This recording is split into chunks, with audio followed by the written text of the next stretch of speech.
ನೀನು ಹತ್ತು ಮೀರಿ ವರ್ತಿಸುತ್ತಿರುವೆ. ಹಿರಿಯ ಸೋದರನನ್ನು ಅಪಮಾನಿಸುತ್ತಿರುವೆಯಾ? ಅಗ್ರಜ, ಅಪಮಾನವೆಂದು ಭಾವಿಸಬೇಡ, ಅಭಿಮಾನವೆಂದು ಹೇಳು. ಧೀಮಂತನಾದ ರಾವಣನು ಜೀವಂತವಾಗಿರಲೆಂದು ಬಯಸುವುದನ್ನು ಅಪಮಾನವೆಂದು ಭಾವಿಸಿ ಅಪಮೃತ್ಯುವನ್ನು ಸ್ವಾಗತಿಸಬೇಡ. ಮೃತ್ಯುವನ್ನೇ ಗೆದ್ದ ಈ ದಶಕಂಠ ರಾವಣನಿಗೆ ಅಪಮೃತ್ಯುವೆ.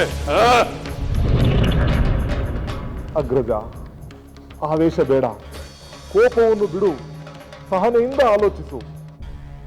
ಕೋಪವೇ ಎಲ್ಲ ಪಾಪ ಕಾರ್ಯಗಳಿಗೂ ಪ್ರಚೋದಿಸುತ್ತದೆ, ಧರ್ಮವನ್ನು ಮರೆಸುತ್ತದೆ.